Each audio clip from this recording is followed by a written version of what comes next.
يا معاشر المسلمين وزمرة المؤمنين رحمكم الله، إن يوم الجمعة سيد الأيام وعيد الفقراء وعيد المساكين، القربتان فيها مقام ركعتين، فإذا صعد الخطيب على المنبر فلا يتكلمن أحدكم، ومن يتكلم فقد لغى، ومن لغى فلا جمعة له.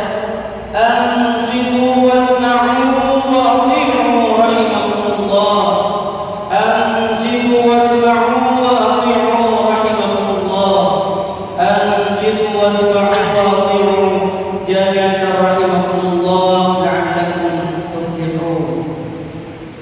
اللهم صل على محمد، اللهم صل على محمد، اللهم صل وسلم على سيدنا ومولانا محمد أجمعين. اللهم قوي الإسلام والإيمان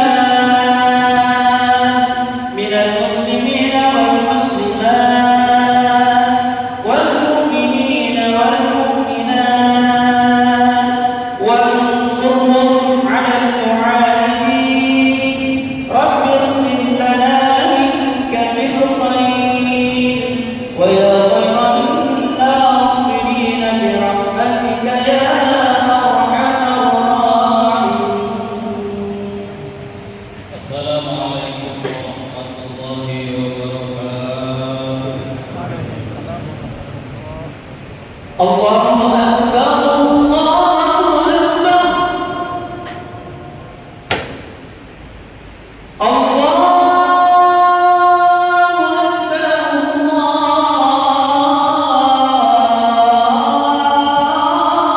أكبر.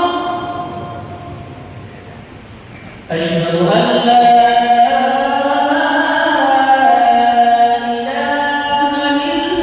إلا الله.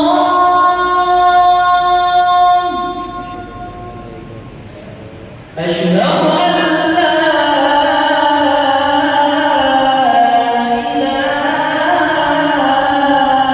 إلا الله.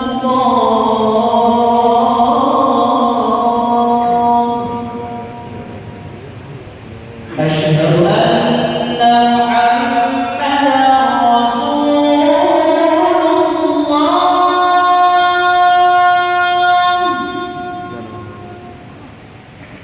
أشهد أن محمدا رسول الله.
الحمد لله مؤمن الحمد ومبديه ومنجد الوعد وموفيه ومسعد العبد ومشفيه ومرسل السحاب ومنشيه الذي يجيب دعوة داعيه ويقبل توبة العاصي وإن كثرت معاصيه نحمده سبحانه وتعالى حمدا يوافي إنعامه ويكافيه وأشهد أن لا إله إلا الله وحده لا شريك له شهادة تنجي قائلها من نار الجحيم وأشهد أن محمدا عبده ورسوله الذي هدانا إلى طريقه المستقيم اللهم صل وسلم وبارك على سيدنا محمد هذا النبي الكريم وعلى آله وأصحابه أما بعد فيا أيها الناس اتقوا الله تعالى لقوله تعالى يا أيها الذين آمنوا اتقوا الله حق تقاته ولا تموتن إلا وأنتم مسلمون. Jamaah Jumat yang dirahmati Allah, dalam kesempatan khutbah kali ini mari kita panjatkan puji syukur kehadiran Allah Subhanahu wa taala atas segala nikmat yang telah diberikan kepada kita semua, sehingga pada siang hari ini kita bisa melaksanakan salat Jumat bersama-sama secara berjemaah. Mudah-mudahan amalan pada kali ini diterima oleh Allah Subhanahu wa taala. Salawat dan salam kita haturkan kepada junjungan kita Nabi Muhammad sallallahu alaihi wasallam dengan berharap syafaatnya untuk kita semua, keluarga kita semua. Mudah-mudahan mendapatkan syafaatnya dunia akhirat. Amin Allahumma amin. Dari mimbar ini saya mengajak kepada para hadirin jamaah Jumat, terutama kepada pribadi saya sendiri, untuk selalu meningkatkan ketakwaan kepada Allah Subhanahu wa taala, karena dengan takwa itu kita akan mendapatkan kebahagiaan di akhirat, dan berusaha mati-matian sekuat tenaga untuk selalu meninggalkan apa yang telah dilarang oleh Allah Subhanahu wa taala. Amin Allahumma amin. Hadirin jamaah Jumat yang dirahmati Allah, kita menyaksikan di beberapa media sosial sampai saat ini genosida, pembantaian etnis, rencana pemusnahan agama Islam dari muka bumi yang dimulai dari negeri Palestina oleh negeri yang sangat biadab, Yahudi Israel, yang insyaallah sampai saat ini sudah ratusan ribu nyawa melayang, utamanya perempuan dan anak-anak. Merambah kekejamannya saat ini ke Lebanon untuk menghancurkan umat Islam dengan ambisinya Israel Raya. Di Timur Tengah yang terjadi di Palestina bukanlah peperangan, tapi pembantaian genosida untuk menghapuskan etnis Palestina dan umat Islam dari muka bumi. Karena itulah yang dikehendaki oleh bangsa Israel. Oleh karenanya kita sebagai umat Islam, sebagai saudara dengan orang-orang yang berada di Palestina yang seagama, maka kewajibanlah kita paling tidak untuk mendoakan kemenangan dan kemenangan kemerdekaan serta kehancuran bangsa Israel dan Yahudi. Sebagaimana Allah berfirman di dalam Al-Quran surat An-Nisa ayat 75, وَمَا لَكُمْ لَا تُقَاتِلُونَ فِي سَبِيلِ اللَّهِ وَالْمُسْتَضْعَفِينَ مِنَ الرِّجَالِ وَالنِّسَاءِ وَالْوِلْدَانِ الَّذِينَ يَقُولُونَ رَبَّنَا أَخْرِجْنَا مِنْ هَذِهِ الْقَرْيَةِ الظَّالِمِ أَهْلُهَا. Mengapa kalian tidak mau berperang fi sabilillah di jalan Allah untuk membela orang-orang yang lemah, minar rijal, dari orang-orang laki-laki dan perempuan serta anak-anak, alladzina yaquluna rabbana akhrijna min hadhil qaryah. Mereka berdoa yang sama-sama memanjatkan kepada Allah Subhanahu wa taala, rabbana akhrijna, ya Allah keluarkan kami, min hadhil qaryah al-zalimi ahluha, dari negara, dari desa, dari tempat Allah ini yang zalim ahluha. Ini ayat sebenarnya dulu diturunkan di Makkah dalam konteks pembantaian yang terjadi di Palestina, di mana anak-anak, perempuan, para orang tua jomblo selalu berdoa untuk diberikan kemerdekaan. Karena sampai saat ini, jangankan untuk berusaha mencari makan, sesuap nasi pun dan air bersih sampai saat ini sangat kesulitan. Tidak bisa dibayangkan seperti apa perjuangan mereka untuk mempertahankan hidup, bukan untuk mempertahankan perang, tapi hanya untuk mempertahankan isi perutnya, hidup dalam satu hari satu malam. Masyarakat di Palestina sungguh luar biasa tersiksa.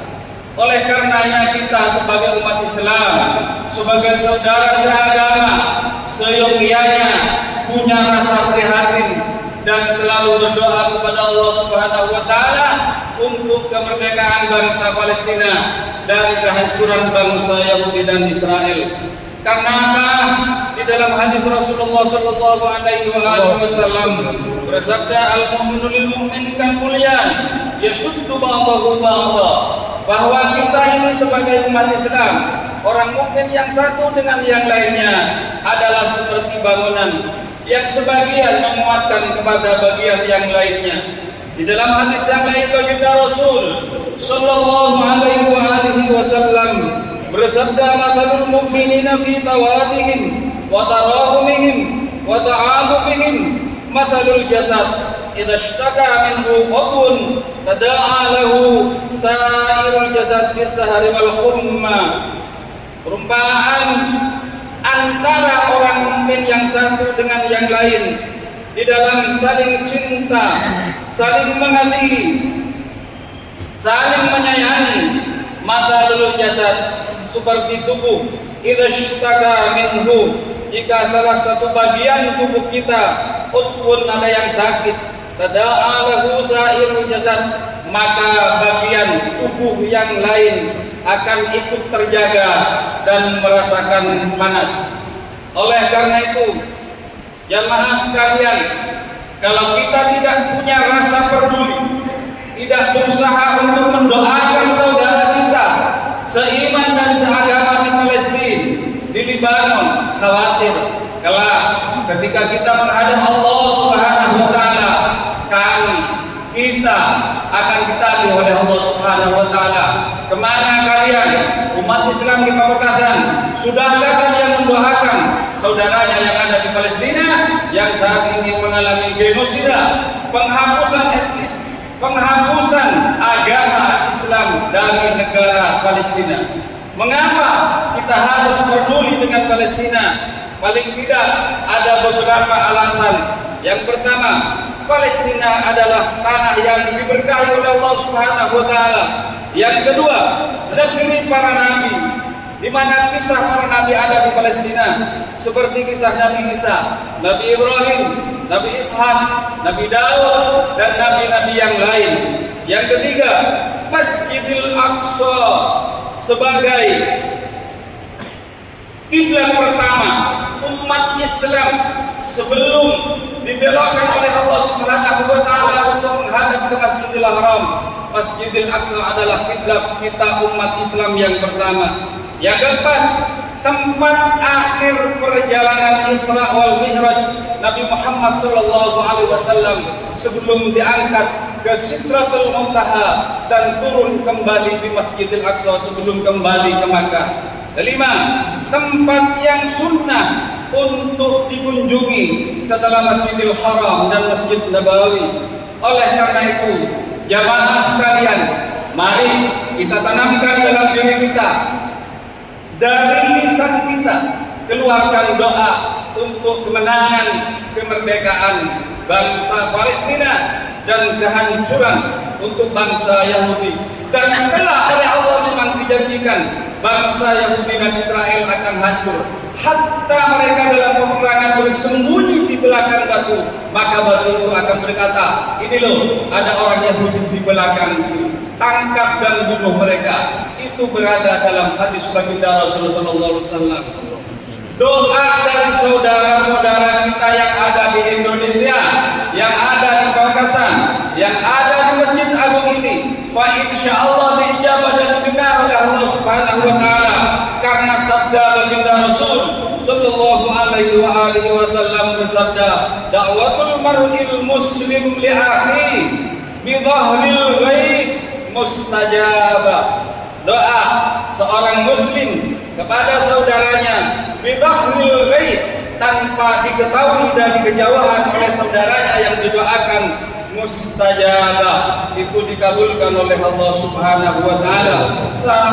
Para jemaah yang dimuliakan Allah, mudah-mudahan doa bersihkan kita yang ada dalam hati diijabah dan diterima oleh Allah Subhanahu wa taala, dan mudah-mudahan tidak lama lagi bangsa Palestina mudah-mudahan diberi kemerdekaan dan kemenangan. Inna salal kalam wa ablaghan nizam kalamallahil malikil alam. Wallahu subhanahu wa ta'ala yaqul ala lisan nabiyil amin al-ma'mun wa idza quri'al qur'an fastami'u lahu wa ansitu la'allakum turhamun. A'udzu billahi minasy syaithanir rajim.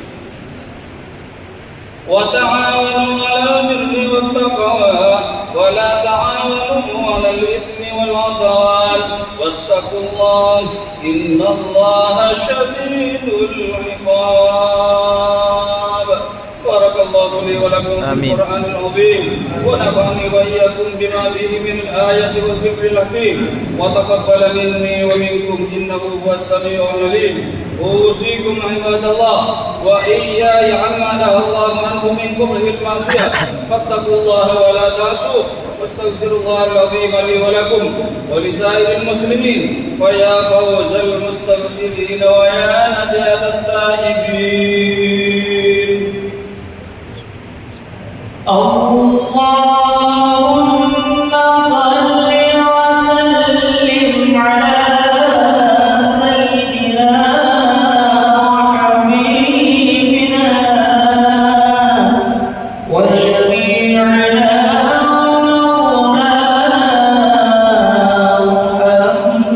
Muhammad.